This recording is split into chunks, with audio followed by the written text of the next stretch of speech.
Ever wonder why we're so exhausted, but our bodies still feel like they're training for a marathon?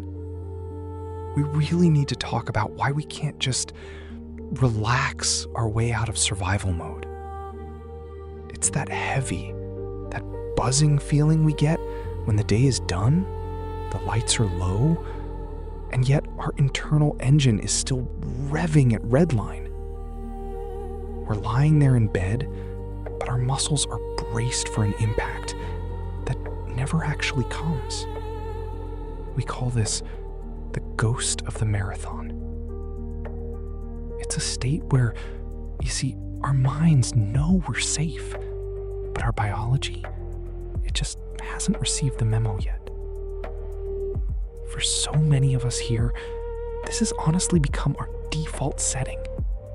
We try to self-care our way out of it with bubble baths or deep breathing, only to find that our nervous system is still screaming danger way back in the background. It's deeply frustrating. And honestly, it's soul-crushing to feel this tired, yet be unable to find true stillness. You see, we're not just dealing with a busy schedule, we're dealing with a nervous system that has, forgotten how to come home. The reason we can't just relax is because survival mode isn't a conscious choice we make. It's a physiological lock. But every lock has a key. Today, we're going to look at why our bodies stay stuck in this phantom race. And more importantly, we're going to share what we call the safety anchor protocol. It's the light at the end of the tunnel, a specific way for us to finally signal to our bodies that the race is over. And it is, at long last, safe to stop running. Have you ever, sat down to watch a movie or finally drawn that warm bath you've been dreaming of all day, only to find that your mind is racing even faster than when you were at work? It's a strange, frustrating friction, isn't it? We tell ourselves we're relaxing, but our skin feels tight, our breath stays shallow, and that inner voice is screaming that we should be doing something, anything else. This is what we call the agitation of the nervous system. It's like a biological glitch where the off switch isn't just stuck, it feels completely broken. We often beat ourselves up for this, right? Thinking we've forgotten how to be human or that we're just bad at relaxing. But the reality is much more profound. When we've been in survival mode for too long, our bodies develop a state of hypervigilance. Think of it like a home security system that's been triggered so many times, it now treats a falling leaf with the same level of alarm as a broken window. This leads us to a massive disconnect. A gap between our logic and our biology that many of us live in every single day. If we look around our living rooms and see that we are objectively safe, the doors are locked, the lights are on, there is no immediate threat, why does our heart rate say otherwise? Why is our pulse thumping in our ears as if we're being haunted? It's because our body is trapped in a loop. In the natural world, a stress response has a clear beginning, middle, and end. You encounter a threat, you fight or flee, and then critically, you reach a point of resolution where you can shake it off and return to baseline. But in our modern world, our predators are often invisible and ongoing. It's the mounting pile of emails, the fluctuating economy, or the weight of unspoken expectations. Our bodies are waiting for a definitive signal that the fight is over, a signal we never learned how to give. We are effectively stuck in the middle of the survival response, and the body doesn't know how to close the circle. It's searching for an exit ramp that it simply can't find on its own. But here's the thing we need to realize. If the body is the one keeping the loop open, it means the mind alone can't just think it closed. We can't simply tell our heart to slow down or command our cortisol to drop. However, there is a specific physical language that our nervous system speaks, a way to bypass the logic of the brain and talk directly to ourselves. But before we can learn that language, we have to look at the one mistake almost all of us make when we try to calm down. A mistake We've all been there. Standing right in the middle of a stressful moment, frantically telling ourselves, just calm down, or there's nothing to be afraid of. But have we noticed how that usually just makes things worse? It's like we're shouting at ourselves from the shore while we're struggling to stay afloat in the middle of a lake. The reason this fails, honestly, it isn't because we lack willpower. It's because we're trying to use a top-down approach for a bottom-up problem. In our world of psychology, we often think our thoughts control our feelings. But when it comes to survival, that hierarchy is actually flipped. Firmly but kind, we have to understand that we really cannot argue with our amygdala. Just think of the amygdala as the body's smoke detector. It's ancient, primal, and incredibly fast. But here's the catch. It doesn't understand English. It doesn't care about our logic, our bank accounts, or our to-do lists, right? It only understands the language of sensation. When we try to reason with a terrified nervous system, it's like trying to explain a fire code to a smoke alarm that's already screaming. The alarm doesn't need a lecture. It just needs the smoke to clear. This brings us to what we like to call the bottom-up revolution. Our nervous system is a two-way street, but most of the traffic, about 80% of it, is actually moving from the body up to the brain. This is where the vagus nerve comes in. It's the superhighway of our inner world. If our body is tight, our breath is shallow, and our muscles are braced for impact, well, that highway is sending a 24/7 news alert to the brain saying, danger, run, keep the engines hot. No matter how many positive affirmations we whisper to ourselves, as long as that physical signal is loud, the brain will stay in running mode. To stop the running, we have to stop talking to our thoughts and start communicating directly with our physiology. We need to shift our focus. Away from asking, why do I feel this way? And start noticing, where am I holding this? Safety isn't a thought we think. It's a physical landing. It's a literal, cellular realization that the ground is beneath us and the air is available. It's the moment our shoulders actually drop, not the moment we tell them they should. But if the amygdala doesn't speak our language, what exactly are the words it does understand? How do we send a signal down that vagus nerve highway, one that is so clear our body has no choice but to exhale?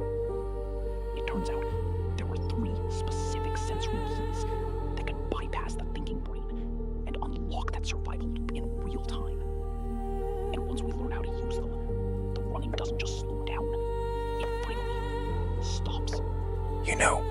This is what we call the safety anchor protocol. It's a sequence we can use together anytime we feel that familiar hum of anxiety starting to vibrate in our chest. Let's just walk through these 3 steps together right now, almost as if we're sitting in the same room, sharing a quiet moment of reset. So, step 1 is what researchers call the physiological sigh. Now, this isn't just deep breathing. It's actually a specific biological hack designed to offload carbon dioxide and instantly flip the switch on our vagus nerve. Let's try it together, shall we? We take a sharp inhale through the nose, followed by a second, shorter sip of air right at the top to fully expand those tiny air sacs in our lungs. Then, we let out a long, slow, sighing exhale through the mouth, almost like we're letting the air out of a heavy balloon. Let's do that once more. Inhale, another tiny sip, and a long, effortless breath out. See, we're literally sending a telegram to our brain that says, the emergency is over. Now that we've signaled the internal system, step 2 is what we call external orienting. You see, when we're in running mode, our vision actually narrows. we're subconsciously scanning for threats, right? To break that spell, we need to broaden our gaze and come back to the now. Let's look around the space we're in, together, and find 3 objects that have a soft or muted color. We aren't just glancing at them, we're really noticing the details. Is it a sage green leaf on a plant? A cream-colored ceramic mug? Maybe even the soft gray of a shadow on the wall? By labeling these neutral details, we're proving to our subconscious that our immediate environment is actually quiet, stable, and safe. Finally, step 3 is containment. When we're overwhelmed, we often feel scattered, as if our sense of self is just leaking out into the room. We need to remind our nervous system where our body ends and where the world begins. We do this by taking our arms, crossing them over our chest, and giving ourselves a firm, steady squeeze. We apply just a bit of pressure to our biceps or shoulders, feeling the resistance of our own muscles. This physical boundary acts like a container, holding us together when we feel like we might drift away. We hold this for a few seconds, breathing into the pressure, grounded in the reality of our own physical presence.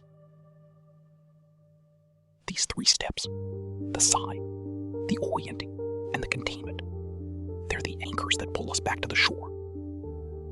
But, even when we do everything right, we might find that the running feeling tries to sneak back in the second we stop. Why does the body sometimes reject the very peace we're trying to give it? It turns out there's a hidden glitch in our recovery process, a phenomenon where being calm actually feels more dangerous than being stressed. And if we don't understand why our brain is secretly afraid of the quiet, these anchors will never truly hold for long. We spend so much of our lives waiting for that moment when the war is finally over, thinking there's this finish line where we'll suddenly, feel fixed. But you see, the truth we've discovered together is that coming home to ourselves, it isn't a one-time event. It's more like learning a new language, the language of safety. In the beginning, we might stutter. We might find ourselves looking back over our shoulders, waiting for that other shoe to drop. That's perfectly normal, really. Our systems have been hardwired for the marathon, and it takes time to adjust to the walk. When we finally stop running, life starts to look a little different, right? It's not that the world becomes perfect. It's just that we finally have the capacity to actually be in it. We start to notice the weight of the blanket on our skin, the way the light hits the wall in the late afternoon, or even the sound of our own steady breath, without that background noise of panic. We move from a state of reacting to a state of being. This is where true growth happens. Not in the high-stakes moments of survival, but in the quiet, mundane moments where we finally feel allowed to rest. This shift doesn't happen overnight, but every time we choose to ground ourselves, we are rewriting our story. If this helped you find even a second of peace today, we'd love for you to join our community here at Psyche Unveiled. Subscribe so we can continue this train of healing together. We also want to hear from you, in the comments. What did your external orienting objects look like? Was it a tree outside your window? A piece of jewelry? Or maybe just the color of your favorite mug? Sharing our anchors, it helps all of us stay grounded. We want to leave you with one final thought as you go about your day. You aren't broken. You've just been protecting yourself